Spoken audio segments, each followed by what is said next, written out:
오늘 함께해 주실 분들을 소개합니다. 윤경호 매일경제논설위원, 김성환 시사평론가, 김병민 경희대 행정학과 개건교수, 이원희 변호사 이 자리에 나와 있습니다. 안녕하십니까? 안녕하세요. 자, 추석 연휴에 조국 사태를 어떻게 보셨습니까? 지금부터 뉴스앤 이슈가 비춰드릴 곳은 문재인 대통령이 있는 청와대 앞에 분수대입니다. 잠시 후에 자유한국당 황교안 대표가 이 자리에서 삭발식을 가질 예정입니다. 야당 대표로는 처음으로 삭발대회에 동참을 하게 되는데요. 자, 김 교수님, 지금 한참 청와대 앞을 저희가 전해드리고 있습니다만 현지에 라이브 방송팀이 100대나 지금 저 자리에서 대기를 하고 있습니다. 네. 어떻게 된 배경인지 분석을 해주시죠. 아마 이번 추석을 거치면서 황교안 대표가 마주하고 있는 그런 민심들의 무거운 목소리를 전달받지 않았을까라는 생각이 드는데요. 네네. 청와대 앞에서 저렇게 이 삭발 투쟁에 나서겠다라고 하는 것은 조국 장관에 대한 숱한 의혹 제기, 그리고 조국 장관의 부인인 정경심 교수가 기소가 됐고 추가적으로 관련된 소환 조사 등이 제기가 될 수밖에 없는 상황임에도 불구하고 법무부 장관으로 조국 장관을 임명한 것 자체가 대한민국 헌정 질서에 받아들일 수 없는 일이다 이렇게 판단한 것 같습니다. 네. 사실 이 삭발에 관한 투쟁은 무소속인 이현주 의원이 가장 먼저 삭발하고 나섰고요. 그렇죠. 자유한국당 입장에서는 송파를 지역구로 두고 있는 박인수 의원이 같이 삭발 투쟁을 하게 났었는데 그 삭발하는 과정에 황교안 대표도 함께 있었습니다. 이러한 이 야당의 의원들이 결기 있는 투쟁의 모습들을 조금 더 가열차게 문재인 정부를 향해서 보여줘야 되는 것은 아니냐, 이런 목소리의 민심을 좀 많이 청취한 게 아닌가라는 생각이 드는데요. 네네. 오늘 5시 정각을 기해서 아마 황교안 대표가 저 자리에서 삭발을 하게 될 것으로 보이고요. 삭발보다 훨씬 더 중요한 것은 저러한 삭발과 같은 행동을 통해서 과연 문재인 정부와 조국 장관을 향해서 어떠한 메시지를 같이 내세울 것인가, 그리고 황교안 대표의 삭발이 혼자만의 투쟁으로 끝나지 않고 자유한국당 전체에 어떠한 울림 있는 메시지를 전달될 것인지, 이러한 일련의 상황들을 함께 지켜볼 필요가 있지 않을까 생각이 듭니다. 회색 콘크리트 바닥 위에 빨간 의자, 잠시 후에 황교안 대표가 앉을 자리입니다. 윤 의원님, 그런데 말이죠. 오늘 이제 황교안 대표 보니까 양복이 아닌 점퍼 차림으로 이제 옷을 바꿨던데, 당시에 이제 이현주 의원이 삭발할 때만 하더라도 그때 나섰어야 했다라는 이야기가 있는데요. 자, 오늘 이 같은 결정을 한 배경이 뭘까요? 그런 점입니다. 오늘 11시 조금 넘어서 네. 얘기가 나왔어요. 다들 좀 의아해했죠. 지금 말씀처럼 이현주 의원이나 또 박인수 의원, 전부 여성 의원들이 네네. 삭발에 나섰을 때 왜 그럼 황교안 대표는 그 당시에는 이런 결정을 내리지 않았을까? 네. 돌이켜보면 우리 한국 정치에서 사실 정치인의 삭발, 그리고 지금 이학재 의원이 단식 투쟁에 들어갔는데 단식, 이런 결사항쟁의 수단은 네. 정말 사회적인 약자나 또는 네. 다른 상황에서 궁지에 몰렸을 때 네. 더 이상의 수단이 없을 때 취했던 일이거든요. 그런 점에서 지금 황교안 대표가 취한 이 삭발이라는 결정이 네. 과연 거기에 부합되느냐, 그런 점에 약간 고개를 갸웃하게 만들기도 하고요. 네. 또 하나는 이미 뭐 언급을 하셨습니다만, 그러면 다른 의원들은 얼마나 동참을 할 거냐. 그리고 이제 앞으로 그러면 황교안 대표는 아까 잠바 투쟁을 얘기하셨습니다만, 그런 결사항전의 의지를 네. 그러면 그런 식의 이제 바깥으로 나오는 외형상의 어떤 변화로 계속 보여줄 거냐. 여러 가지로 제가 보기에는 네. 이번 결정이 즉흥적인지 아닌지가 이 다음에 나오는 후속 조치에 따라서 아마 평가가 달라질 것 같아요. 네. 일각에서는 황교안 대표가 정말 정치권에 들어왔는데 이미 또 한 번 정치적인 상상력의 한계를 보여주는 거 아니냐, 이런 좀 비판적인 목소리도 있긴 있습니다. 네. 조국 장관은 장관실이 아닌 조사실로 가야 된다라고 이야기하는 황교안 대표입니다. 이제 5분 뒤면 저 자리에서 삭발식이 이어질 것으로 예정이 돼 있습니다. 자, 검찰은 지난 추석 연휴 기간에도 계속 수사에 박차를 가하지 않았겠습니까? 오늘 조국 장관의 오촌 조카가 드디어 영장 청구가 된 상태에서 실질 심사를 받았고요. 조국 장관의 부인이 이제 곧 소환이 임박했다는 평가입니다. 자, 그럼 조국 장관은 출근길에 어떤 입장을 내놨을까요? 그 장면을 한번 보시고 나서요, 저희가 함께 더 이야기를 해보도록 하겠습니다. 장관님, 어제 정경심 교수님 입원하셨다고 하는데 한 말씀도 정체 엘리베이터가 어디죠? 어제 가족 영장 청구됐는데 한 말씀만 해주세요. 장관님 피의사실 공표와 관련해서 홍보정치 개정안을 가족 수사 오늘 받으시는 행사에 집중합시다. 가족 수사 받으시는 거 적절하다고 생각하십니까? 아내분이 천안분한테 5억 원을 빌려줘서 차명으로 코링크에 투자했다는 의혹이 제기되는데 어떻게 생각하세요? 한 말씀만 해주시죠, 장관님.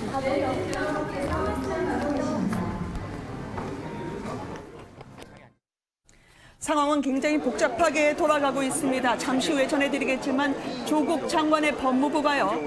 조국 장관의 가족 수사에 대한 어쩜 보고를 접할 수도 있는 상황이 돼가고 있는 가운데 검찰이 점점 수사의 속도를 내고 있습니다. 이 변호사님, 일단 오촌 조카가 필리핀, 베트남을 떠돌다가 괌에서 들어와서 검찰에 압송이 되지 않았겠습니까? 결국 정경심 교수가 사모펀드를 포함해서 얼마나 개입이 됐느냐, 그 부분을 집중 파고 있는 것 같더라고요. 네, 이 사모펀드의 핵심 인물이라고 볼 수 있죠. 이 오촌 조카 조 씨가 이번에 오늘 구속영장 실질심사를 받게 되는데 네. 지난주에 사실상 그 최 대표와 이 대표 공범이라고 이제 의혹이 있는 이 자들에 대해서 구속영장이 기각이 됐단 말이죠.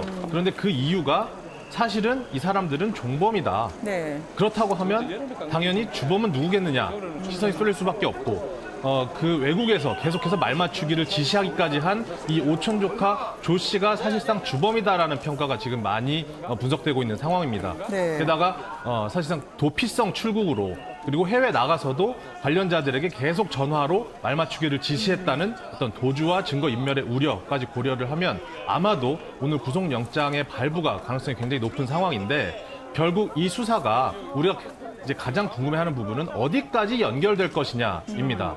게다가 이 부분에서 정경심 교수, 즉 네. 법무부 장관의 처인 정경심 교수가 어디까지 연루돼 있고 그래서 이 법무부 장관까지도 갈 수 있느냐가 기초가 주목되고 있는 상황에서 네. 코링크 어떤 주식 지분을 사실상 정경심 교수의 동생, 다시 말하면 법무부 장관의 처남이 차명으로 매입을 해줬다라고 하는 부분까지도 검찰 수사가 진행되고 있는 상황으로 보여서 오늘의 구속영장 실질심사 아마 밤에 결과가 나올 것 같은데 네. 구속 여부가 사실상 정경심 교수 그리고 조국 법무부 장관에 대한 수사에 대해서까지 굉장히 중요한 변수로 작용될 것으로 보입니다. 네. 그러니까 정 교수의 사모펀드 경영에 직접 개입하면 이해 충돌이 되지 않느냐라는 그런 부분을 이야기해 주셨는데요. 반면에 이 방어권이 보장되지 못하고 있다라고 정 교수가 이해하지 않겠습니까? 김성환 평론가님, 지금 14명의 메머드 변호사를 꾸려서요.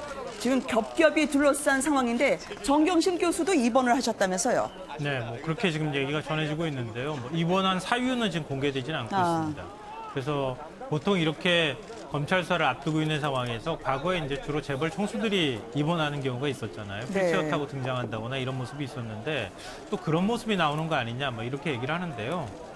아마 지금 남편이 법무부 장관인 상황에서 부인이 그런 모습을 보였을 때 여론이 더 안 좋아질 수 있다고 생각을 할 거고 네. 그러니까 그렇게까지 가지는 않을 거라고 보고요. 만약에 뭐 우리가 이해를 한다고 한다면 보통 사람들 같은 경우에도 이런 식으로 여러 가지 의혹들이 나오고 거기에 따라서 검찰이 수사를 들어가는 상황이라면 네. 가족 전체가 지금 연루가 된 상황, 의혹을 받고 있는 상황이라고 해도 과언이 아닌데 이럴 경우에 상당히 심리적 압박을 많이 느낄 거고 없는 네. 병도 아마 생길 겁니다. 그런 측면에서 병원에 입원했다 이렇게 또 이해할 수 있는 여지가 있지 않을까 싶습니다. 네. 정경심 교수에 대한 수사 압박이 일제히 제기되고 있는 가운데요. 지금 여러분들께서 보고 계신 청와대 분수대 앞에서는 많은 한국당 의원들이 일제히 도열한 채 야당 대표의 진입을 기다리고 있습니다. 김문수 전 지사까지 포함해서요. 상당수의 한국당 인사들이 저곳에 대기를 하면서 포진하고 있는 것으로 전해지고 있습니다. 자, 윤 의원님, 저걸 보면 말이죠. 지금 황교안 대표가 추석 전후로 그리고 조국 사태 전후로 야당이 달라지겠다. 그동안 야당이 하지 못했던 일 뼈아프게 반성했다고 얘기를 하는데요. 앞으로 야당이 달라진다면 어떻게 달라진다는 뜻일까요? 저는 이번 추석 민심에 조국 법무장관을 사실 문재인 대통령이 임명 강행한 거에 대해서 굉장히 싸늘하다 이런 얘기가 네. 많았지 않습니까? 저는 반대로 황교안 대표가 일각에서는 이 조국 법무장관 임명에 대한 반대가 네. 좀 식어가고 있는 것에 대한 위기감을 느꼈기 때문에 오늘 삭발이라는 이 강수를 네네. 들고 나온 게 혹시 아닐까. 그리고 이미 정해놨던 국회 일정조차도 아마 나경원 대표가 네네. 다시 또 거부를 해서 지금 교섭단체 원내대표 연설 같은 게 잡혀진 일정도 지금 미뤄졌다고 하는 걸 보면요. 네, 조국 장관 피의자 신분으로 들어오지 말라는 거였죠. 예, 네. 뭐 이런저런 이유들을 댔습니다만 한국당으로서는 지금 거의 절체절명의 순간이다. 지금 정권과의 어찌 보면 힘겨루기에서 아, 죄송합니다. 윤 의원님 말씀 중에요. 네, 지금 네. 황교안 대표가 들어오고 있는 것 같은데요. 아마 곧 삭발식이 진행이 될 것 같습니다. 현장에는 지금 나경원 원내대표 모습도 보이고 있습니다. 자유한국당의 지도부가 거의 다 저 장소에 모이고 있는 셈이네요. 저희가 상황을 좀 더 짚어보도록 하겠습니다만 윤 의원님 말씀 계속해 주시죠. 예, 죄송합니다. 그런 점에서 저는 한국당이 지금 오히려 더 왜 이렇게 뜨뜻미지근한 투쟁밖에 못하느냐 이런 얘기들을 듣는 그 결과가 지금 오늘의 선택이 아닐까 네, 네. 생각이 좀 듭니다. 네. 사실 이번 뭐 추석 민심 얘기를 합니다만 이미 지금 여론은 뭐 그냥 5대5로 지금 양분돼 있다고 해도 과언이 아니잖아요. 그렇죠. 예, 그러나 의사 표시를 하지 않고 있는 층 몇몇 여론조사에서 나왔습니다만은 한국당도 민주당도 지지하지 흡수하지 않고 못한. 있는 네. 무당층이라고 얘기하는 나는 어느 쪽도 지지하지 않는다고 얘기하는 쪽의 목소리가 과연 어떻게 나오느냐 그 대목이 중요한데요. 황교안 대표의 삭발투쟁 같은 게 그들을 끌어갈 수 있는 흡입력이 네. 있을지 네. 그걸 봐야겠습니다. 지금 전희경 대변인이 마이크를 잡고 곧 삭발식이 시작될 것임을 알리고 있습니다. 잠깐 한번 좀 들어보도록 할 텐데요. 문재인 대통령이 강기정 수석을 통해서 이 삭발 단행을 하지 말 것을 아마 잠정적으로 촉구하는 메시지를 전할 것으로 전해지고 있습니다. 잠깐 한번 들어보도록 할까요? 똑똑히 목격해 왔습니다. 지난 2년 반 동안 우리가 믿고 지키고 열심히 가꿔온 자유대한민국이 어떻게 허물어져 가는지 우리는 똑똑히 목격했습니다. 급기야 이제 대한민국은 조국과 같이 반칙하고 불공정하고 심지어 범법을 저질러도 법을 관장하는 법무부 장관이 될 수도 있는 세상이 되어버렸습니다. 이제 더 이상은 안 됩니다. 대한민국이 이대로 무너지는 것을 지켜볼 수 없습니다. 조국 파면에 대한 촉구를 있게 하는 삭발 투쟁을 전개하겠다. 지금 황교안 대표의 청와대 앞 현장을 저희가 전해드리고 있었습니다. 자, 그러면 말이죠. 황교안 대표 같은 경우에는 그러면 이런 삭발 투쟁이 본인에게 혹은 당에게 어떤 실익이 있을까요? 김 교수님 어떻게 보셨습니까? 황교안 대표 개인의 입장으로 보게 되건데 이 문재인 정부에 대해서 가장 강력하게 가열탄 투쟁을 이끌어 나가는 선봉장으로서의 이미지를 구성해 나가는 데는 일부 도움이 되지 않을까라는 생각도 듭니다. 황교안 대표는 다른 여타의 정치인들과는 다르게 매일같이 정치부 기자들, 특히 카메라를 통해서 언론에 노출밖에 없는 상태일 텐데요. 지금 보고 있는 장면처럼 양복이 아닌 점퍼 자켓을 입고 있고 저 장면에서 이제 머리 스타일이 삭발을 하게 되는 모습들이 앞으로 계속해서 연일 노출이 될 겁니다. 네. 이런 측면에서 문재인 정부의 조국 장관 임명이 가지고 있는 것이 얼마나 심각한 문제이고 이를 통해서 한국당의 대표에서 끌고 가고자 하는 그런 투쟁의 강도를 보여주는 이미지 개선에는 어느 정도 성공할지 모르겠습니다. 네. 앞서 윤 의원님께서 말씀해 주셨던 것처럼 한국당이 진작에 고민해야 되는 건 문재인 정부와 얼마나 잘 맞서 싸울 수 있는 것인가도 중요하지만 이와 함께 더불어서 중간에 있는 중도층들, 특히나 과거 박근혜 전 대통령의 탄핵, 국정농단 과정에서 등을 돌리고 그리고 촛불을 들었지만 문재인 정부 들어서 조국 법무부 장관 후보자의 가족들이 보여주고 있는 이러한 사태 속에서 다시 한번 등을 돌리게 됐던 무당층들에 대한 대한민국 국민의 민심들이 적지 않다는 게 각종 여론조사 지표를 통해 나타나고 있습니다. 네. 그럼 이들의 마음들을 사로잡기 위해서 황교안 대표의 삭발 그 이후의 행보는 어떨 것인가 이 부분을 고민해봐야 되는데 굉장히 강경한 모드로서 문재인 정부에 대항하고 있는 모습들만 끌고 가서는 이런 중도층의 마음들을 얻지 못할 거라 과연 이러한 부분들 속에서의 전략들을 향후 어떻게 끌고 나갈지가 한국당 입장에서는 굉장히 중요한 고민의 지점에 있지 않을까 생각이 됩니다. 네. 추석 민심을 여당 측에서는 이제 그만 블랙홀에서 빠져나오자 민심을 챙겨야 될 때가 아니냐라고 이야기를 하고 있습니다. 그렇지만 한국당은 그 무당층을 한국당으로 흡수할 수 있는 이 조국 파면의 길로 계속 가자라는 입장인데요. 나경원 원내대표가 저 현장에 가 있습니다. 책임론도 있었고요. 추석에 한동안 시끌시끌했죠. 지금 현장 분위기를 보니까요. 곧 삭발식이 이어질 것 같습니다. 자, 이원희 변호사님, 지금 삭발식을 진행하는 걸 저희가 보고 있는데 말이죠. 황교안 대표 입장에서는 앞으로 당이 자신을 중심으로 해서 흩어진 리더십, 워낙 유야무야했다라고 하는 그런 비판도 추석 연휴 내내 제기된 상태 아니었겠습니까? 1인 시위 끝에 내놓은 저 삭발식 어떻게 보시는지요? 네, 사실 황교안 대표는 현역 국회의원 신분이 아닙니다. 그래서 원외에서 계속 정치 활동을 할 수밖에 없는 제한이 있는 상황인데 장외투쟁 그리고 1인 시위까지 했음에도 불구하고 계속해서 리더십 부재에 대한 어떤 분석 내지는 비판이 있어 왔던 게 사실이거든요. 네. 그리고 자유한국당 입장에서는 어느 정도 이 이슈를 계속해서 끌고 가려고 하는 전략적인 부분이 있을 것입니다. 아마도 그런 부분에서 이렇게 큰 결단을 한 것으로 보이는데 다만 이것이 어떤 시각적이고 그리고 어떻게 보면 이슈적인 부분을 촉발시킨다면 이것에서 야당 내부에서 네. 어떤 합리적이고 핵심적인 메시지가 나와야 된다는 거죠.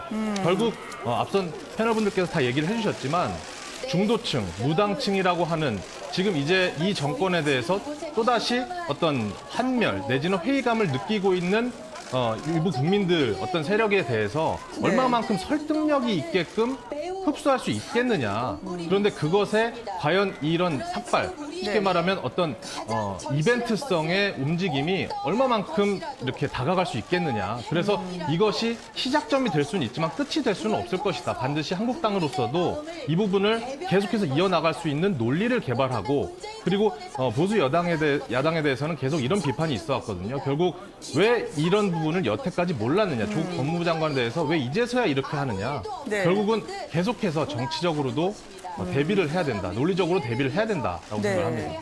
김성환 평론가님, 지금 이제 삭발이 시작이 됐습니다. 이현주, 박인수 의원에 이어서요, 황교안 대표가 합류를 하는 셈인데요. 이 삭발에 이어서 자정까지 청와대 앞에서 농성을 하겠다고 예고를 하고 있습니다.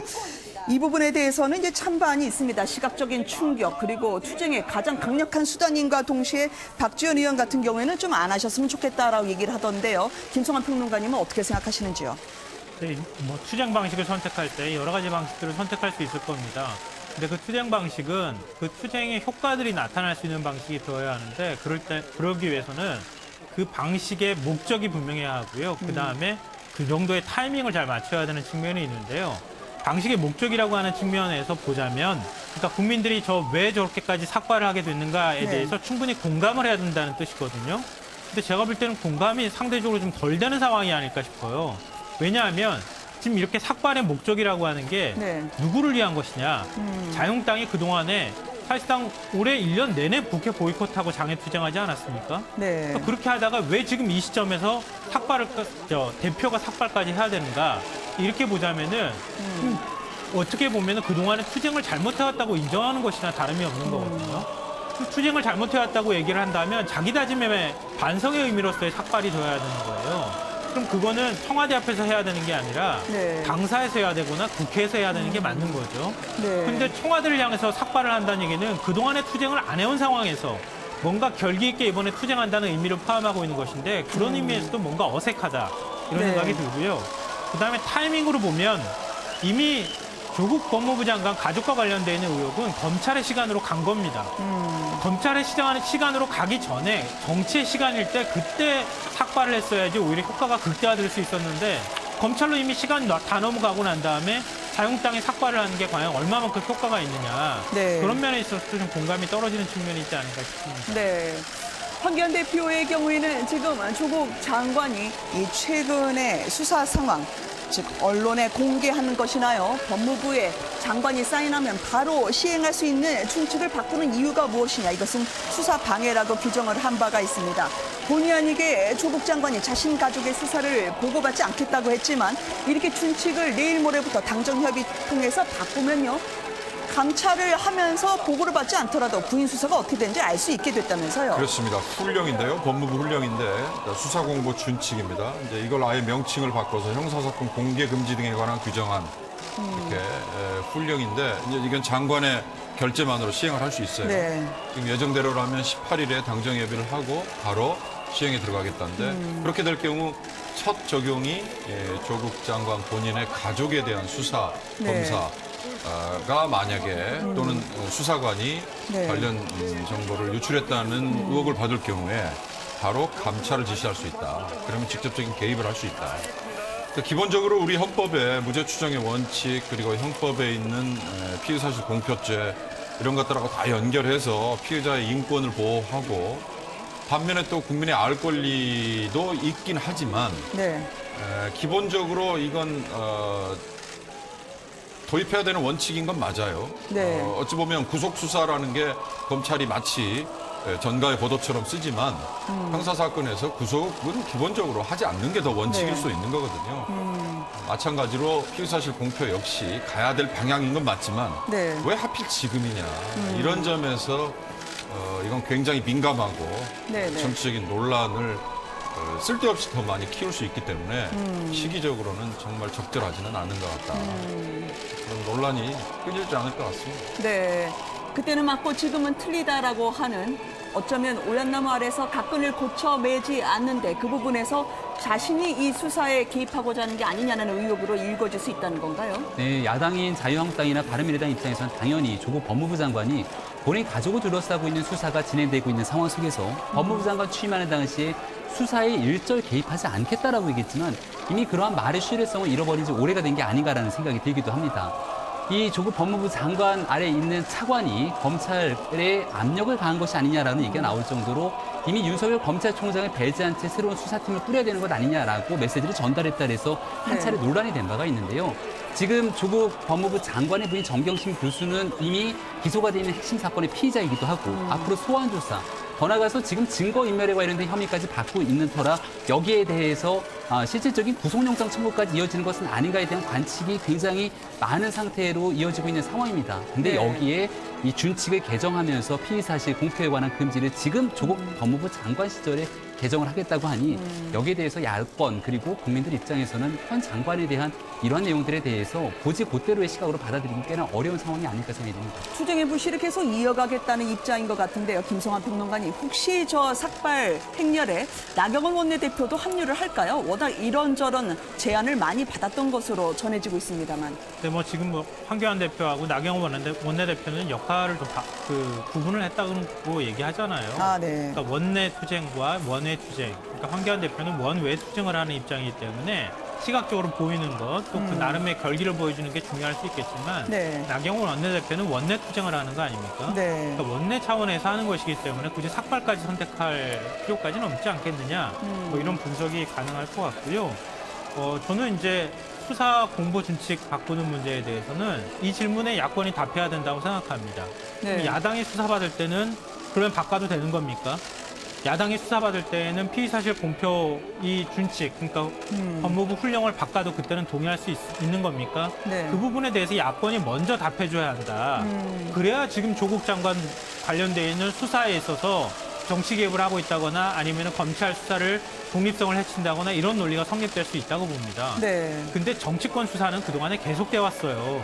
그러니까 누구한테 유불리가 있느냐의 차이만 있을 뿐이지 피의사실 공표 문제는 그동안에 계속돼 왔던 문제거든요. 네. 그러니까 지금 조국 장관과 관련되는 의혹에서 그걸 뭐 입을 막기 위해서 검찰한테 이런 걸 뭐 못하게 하기 위해서 피의사실 공표를 못하게 막는 거다. 이렇게 얘기하기에는 명분이 좀 떨어진다고 보고요. 네. 오히려 거꾸로 얘기하면 지금 이 타이밍에 하면 그럼 공평하게 적용받을 수 있는 개연성이 더 많다. 그 거꾸로 우리가 뒤집어서 생각해보면 어떨까 싶어요. 네. 그리고 피의사실 공표 문제를 하지 않는다고 해가지고 또 그게 공표하지 못하도록 한다 그래서 그 수사에 압력이 들어가거나 그런 건 저는 아니라고 봅니다. 그러니까 검찰이 물론 언론을 통해 가지고 수사 내용을 얼마나 흘리고 있는지는 확인되지는 않고 있지만 네. 수사 내용을 흘리는 것 자체가 이미 금지되어 있는 상황이잖아요. 근데 그거 가지고 금지했다고 해서 수사에 압력을 가하려고 하는 행동이라고 얘기하는 것은 그건 이미 결론을 내려놓고 접근하는 방식하고 비슷하다고 생각합니다. 네. 근데 다만 그러니까 국민의 알 권리 차원에서 우리가 알고 있는 정치인이나 뭐 재벌 총수나 이런 사람들이 검찰 소환받는 것조차도 전혀 알 수가 없고 어떤 혐의를 받고 있는지조차도 전혀 알 수 없도록 하는 것은 좀 문제가 있을 수 있으니까 네, 네. 국민의 알 권리 차원에서 어디까지 공개할 것인가 이런 부분에 대한 세부적 손질은 좀 네. 필요하지 않을까 싶습니다. 잠깐 한번 들어보겠습니다. 대한민국을 사랑하시는 국민 여러분, 저는 오늘 참으로 비통한 마음으로 이 자리에 섰습니다. 문재인 정권의 헌정 유린과 조국의 사법 유린 폭거가 더 이상 묵과할 수 없는 지경에 이르렀습니다. 문재인 대통령과 이 정권은 국민들의 고통 외면했습니다. 국민들의 분노와 저항을 짓밟고 독선과 오만의 폭주를 멈추지 않았습니다. 범죄자 조국은 자신과 일가의 불의 그리고 이 정권의 권력형 게이트를 덮기 위해서 사법농단을 서슴지 않았습니다. 저는 오늘 제1야당의 대표와 국민의 한 사람으로서 문재인 대통령과 이 정권에 항거하기 위해 이 자리에 섰습니다. 저의 뜻과 의지를 삭발로 다짐하고자 왔습니다. 국민 여러분께 약속드립니다. 저는 저의 투쟁을 결단코 물러서지 않을 것입니다. 문재인 대통령에게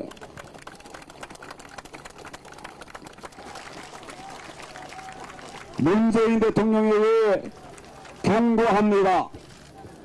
더 이상 국민의 뜻을 거스르지 마십시오. 그리고 조국에게 마지막 통첩을 보냅니다. 스스로 그 자리에서 내려와라.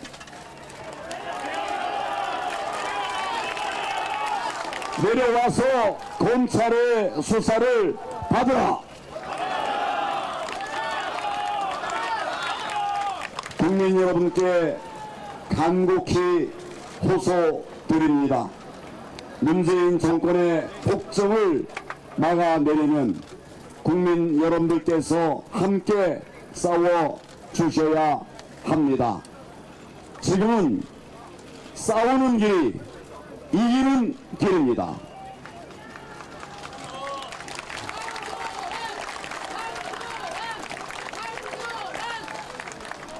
저 황교안 대한민국을 지키고 자유민주주의를 지키고 국민을 지키기 위해서 저의 모든 것을 다 바치겠습니다.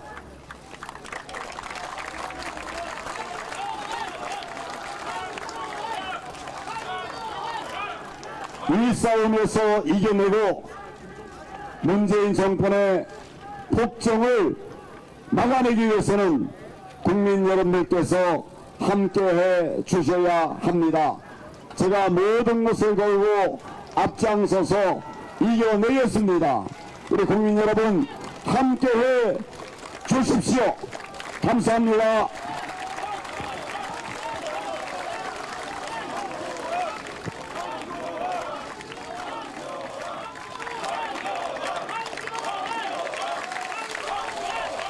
황교안 대표의 삭발이 단행이 됐습니다. 조국 장관에 대해서 스스로 자리에서 내려올 것을 그리고 검찰 수사를 받을 것을 촉구했습니다. 문재인 정부에 항거하기 위해서 이 자리에 섰다는 황교안 대표가요. 삭발식 이후에 국민에게 드리는 글을 발표를 했습니다. 아마 현장에 도열해 있는 많은 의원들과 그리고 당직자들을 격려하는 자리를 가질 것으로 예상합니다.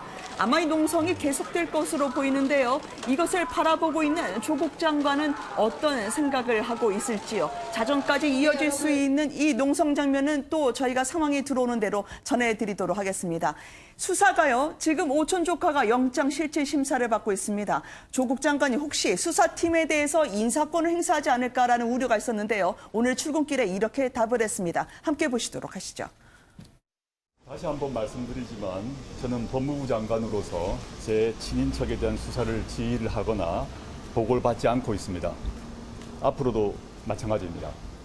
그리고 이 수사를 일선에서 담당하는 검사들의 경우 헌법 정신과 법령을 어기지 않는 한 인사불이익은 없을 것입니다. 이상의 점에 대해서 억측이나 오해가 없길 바랍니다. 저는 법무부 장관으로서 검찰 수사와 기소를 포함한 법무행정 일반이 헌법 정신에 충실하게 운영되고 있는지를 면밀히 살펴보고 감독할 것이며 조직 개편, 제도와 관행 개선 등을 적극 추진할 것입니다. 시행령, 규칙, 훈령은 물론 실무 관행이란 이유로 간과했던 점들도 헌법 정신에 부합하는지 살펴볼 것입니다. 감사합니다. 네, 지금 부인이 입원 치료받는 상황에서 검찰 수사가 임박했다는 보도가 나오고 있는데 여기에 대해서는 어떻게 생각하십니까? 네, 고맙습니다. 부인의 입원 치료와 관련해서 그리고 또 자신이 장관으로서 수사를 받을 수 있는 상황에서 보고를 받을 수 있다는 점, 준칙을 개정한 거에 대한 답변은 따로 하지 않았습니다. 그런데 여론에서요, 그리고 추석 연휴 내내 조국 장관에 대해서 야당의 사퇴 압박은 있었는데 왜 이분의 대선 지지도는 3위로 껑충 올라섰을까요? 김성환 평론가님 어떻게 분석을 하시고 계시는지요? 그래서 조국 장관에 대한 기대 심리가 모아졌다 이렇게 보기는 좀 그렇고요. 일종의 검찰개혁이라고 하는 이미지가 중첩됐다. 그러니까 검찰개혁을 지금 이 시점에서 해낼 사람이다라고 네. 하는 것과 그동안에 이제 조국 장관과 관련되는 의혹이 많이 나오긴 했지만 그래도 사법개혁을, 그러니까 네. 검찰개혁을 추진할 수밖에 없는 상황이다라고 하는 게 지지층이 동시에 그 부분에 대해서 같이 반응을 보이지 않았나 그런 생각이 들고요. 네. 그리고 그동안에 굉장히 많은 의혹이 제기가 되긴 했지만 네. 그 의혹 제기 속에서 오히려 조국이라는 이름을 더 강하게 각인한 효과들이 나타날 수 있거든요. 네. 일종의 각인 효과라고 할 수 있는데 그런 측면에서 조국 법무부 장관에 대한 일종의 인지도가 같이 컨벤션 네. 효과처럼 올라가는 효과가 나타났다. 그래서 일정하게 차기 혹시 대권 주자로서의 역할을 하지 않을까라고 하는 기대 심리도 일부 생겨나지 않았나 그런 생각을 합니다. 네, 야권에서는 일제히 조국 장관과 관련해서 문재인 대통령을 겨냥을 하고 있습니다. 국민이 안중에 없다. 경험하지 못한 나라로 몰고 가고 있다고 홍준표 전 대표가 이야기를 했는데요. 윤 의원님, 이제 조국 장관을 끌어안은 문 대통령과 여권의 부담과 관련해서 몇몇 분들이 이야기를 하시더라고요. 박지원 의원 같은 경우에는 솔직히 말하면 불안한 미래가 닥쳐오고 있다. 그렇지만 총선과 대선 한 길로 조국 장관을 계속 뒷받침할 수 있다고 이야기를 하던데요. 그렇습니다. 이번에 왜 문재인 대통령이 조국 장관 임명을 강행했을까? 우선 현상적으로만 보면 지지층만을 보고 지지층만을 끌고 가겠다라고 네. 얘기할 수 있는데 이건 굉장히 표면적인 분석이죠. 지금 우리 김성환 평론가 얘기하셨지만 조국 장관에 대한 인지도 내지는 지지도 이게 높아진 거는 네. 검찰에 대한 반감 아니면 검찰 개혁의 필요성 네. 이런 거하고 이렇게 중첩이 지금 되고 있다. 이거는 어찌 보면 문재인 대통령의 대선 공약 그리고 이 정부가 지금 하려고 하는 중장기 과제하고도 연결이 되는 거지 않습니까? 네. 그럼 결국은 이제 내년 4월 총선에서 1차 국민들의 표로 어찌 보면 평가를 받아야 되고요. 또 길게 보면 2022년 대선에서 더 큰 평가를 또 받아야 되고 네. 조국 장관에 대해서 과연 문재인 대통령이 어떤 앞으로 그러면은 조치를 취할 거냐. 야당에서 계속 이렇게 강하게 강경투쟁을 하고 여론이 더 악화된다고 해서 그럼 문재인 대통령이 조국 장관 지명을 그러면 임명까지 해놓은 상태에서 네. 뭔가 변화를 줄 거냐. 뭐 이건 이미 양쪽이 다 벼랑 끝으로 지금 가고 있는 어찌 보면 힘겨루 위기이기 때문에 그런 걸 쉽게 예단하기는 쉽지 않고요. 네. 뭐라고 그래야 될까요? 뭐 1차적인 관문은 결국은 총선 같은 이런 전국 단위의 선거에서 표로 결국은 평가를 받는 쪽으로 네. 갈 수밖에 없는데 그때까지 이 여론이 이렇게 국민 여론이 양분돼가고 가는 이런 현상은 그럼 어떻게 추스리고 갈 거냐. 네. 이게 이제 결국 문재인 대통령의 고민이겠죠. 네. 근데 굉장히 흥미로운 부분 중에 하나가요.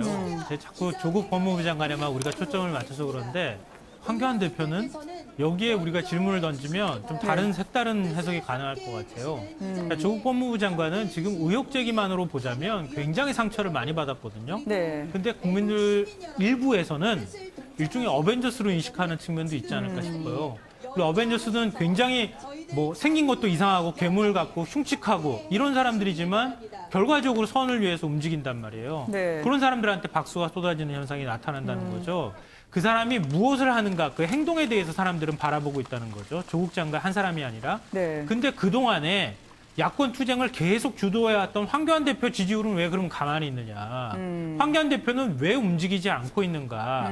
이게 굉장히 큰 고민이라는 겁니다. 네. 그러니까 황교안 대표가 오늘 삭발하는 문제나 이런 거하고도 다 관련이 있는 거 아닌가 싶어요. 그러니까 황 대표가 이 구도를 깨고 올라가거나 네. 뭔가 다른 희망을 주지 않으면 지금 어벤져스한테도 당하는 이런 상황이 될 수도 있다. 그러니까 황 대표가 이런 면에서 굉장히 지금 위기의식을 많이 느낄 수밖에 없는 상황이라는 생각을 합니다. 무엇을 하든 여당을 저지하지 못하는 야당에 대한 어떤 무력감을 가진 국민들에게 던진 정치적 승부수라는 말씀을 해주셨는데요. 1인 시위를 하지 않았겠습니까? 황교안 대표가 추석 연휴 중에도요. 그런데 갑자기 박근혜 변수가 끼어들었습니다. 오늘 VIP 병실에 입원했는데 석 달간 있으실 거라고 하죠. 총선 직전까지 과연 어떤 여파가 미치게 될까요? 1인 시위장에서 나타났던 해프닝 먼저 전해드리도록 하겠습니다. 함께 보시죠.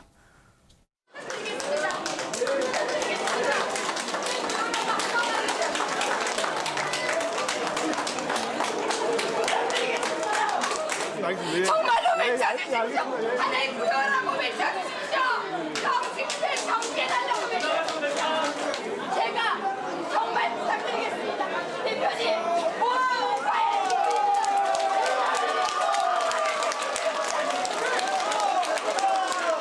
제발 부탁드릴게요. 대표님, 힘을 합치려고 하면은 언론화 대고 외치십시오. 이거 들지 말고 청와대로 넘어가십시오. 이제 그만 보실게요. 청와대로 들어가십시오. 예, 감사합니다. 용기 내서 싸우겠습니다. 용기 내서 외치겠습니다. 용기 내서 싸우겠습니다.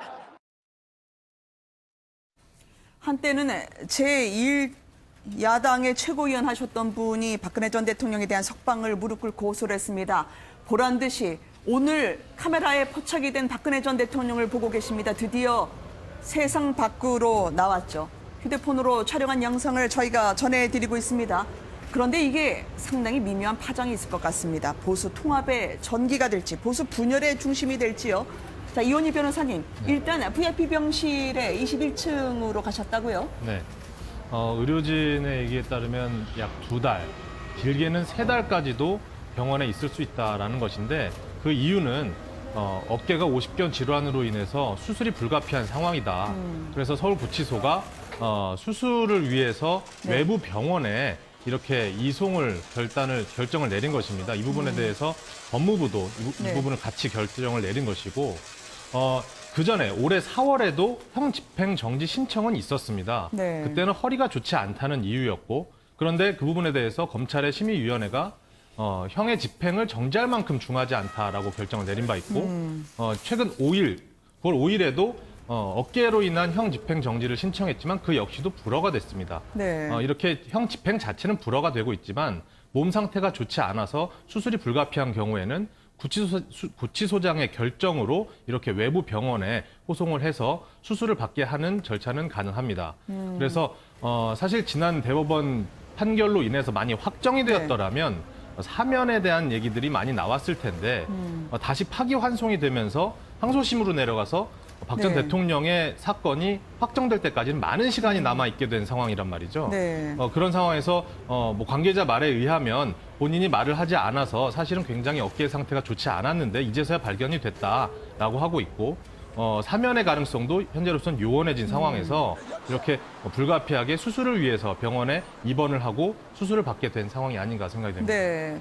아마 내일 수술에 들어갈 것으로 전해지고 있습니다만 지금 곧 자유의 몸이 되시는 그분의 명령을 기다리자 우리 공화당에서는 그 수술을 앞둔 병원에 천막을 치기 시작했습니다. 또 한 번의 소용돌이 시작이 되지 않을까요, 김 교수님? 네, 아마도 박근혜 전 대통령 사면을 둘러싸고 있는 이슈, 지금은 뭐 사면이 아닌 상태로서 병원에 나와 있는 것만으로도 이렇게 큰 이슈가 되고 있는 건데요.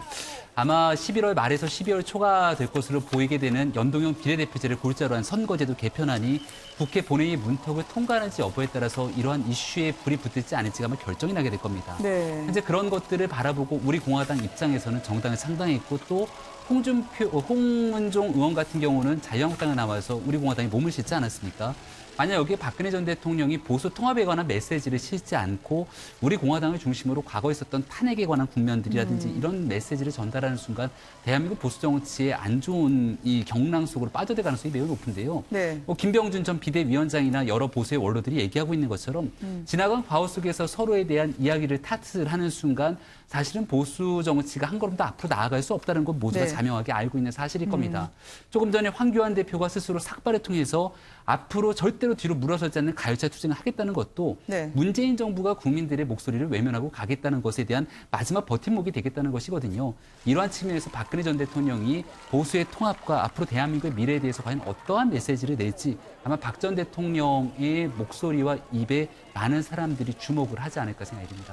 김성환 평론가님, 이게 검찰은 그다지 건강이 나쁘신 게 아니다라고 기각을 했는데 저희가 보는 법무부의 보도 자료까지 배포가 되면서 이분에 대해서는 입원이 필요하다는 이야기를 하고 있습니다. 묘하게요, 이 보수 분열의 촉매제가 될 수도 있는 계기가 되지 않을지 보시는 분들이 많을 것 같은데요. 어떻게 평가하시는지요? 근데 뭐 보수 분열은 이미 된 상황이니까요. 된 보수층을 어떻게 하나로 묶을 것이냐 이게 네. 이제 최대 화두가 될 것 같고요.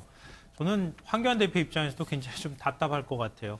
왜냐하면 박근혜 전 대통령이 나타나기 시작하면요, 황교안 대표의 존재감이 떨어져요. 그러니까 보수층에 여러 명의 지도자가 생겨버리는 거예요. 네. 그러니까 여론의 주목도도 생기지 않고요. 황교안 대표가 무슨 결정하는지 또 사람들한테 관심도 별로 없게 돼요. 그럼 박근혜 전 대통령이 만약에 어떤 발언을 했다. 네. 그러면 그 발언대로 보수층이 다 움직일 거냐? 그것도 아니라는 거예요. 이거는 제가 볼 때 우리 공화당에서는 뭐 박근혜 전 대통령이 어떤 발언을 하느냐, 어떤 정치적 메시지를 던지느냐가 굉장히 중요할 수 있겠지만 네. 보수 전체로 볼 때는 굉장히 저는 안 좋은 효과로 나타날 거라고 봅니다. 네. 오히려 박 전 대통령이 뭐 통합하라 그랬다고 다 통합하는 것도 이상한 모양새 아니겠습니까? 그러니까 너무 과도하게 박 전 대통령한테 보수의 중심성을 기대하고 거기에 정치적 메시지나 의미를 싣지 말아라. 지금 있는 상황에서 보수가 어떻게 이 현 상황을 뚫고 나갈 수 있을지 스스로 고민하고 네. 뭔가 새로운 방식들의 투쟁 모습들을 보여주는 게 보수한테 지금 필요한데 그런 면에서 별로 지금 국민적 판단이나 네. 긍정적인 평가를 못 받는 거예요.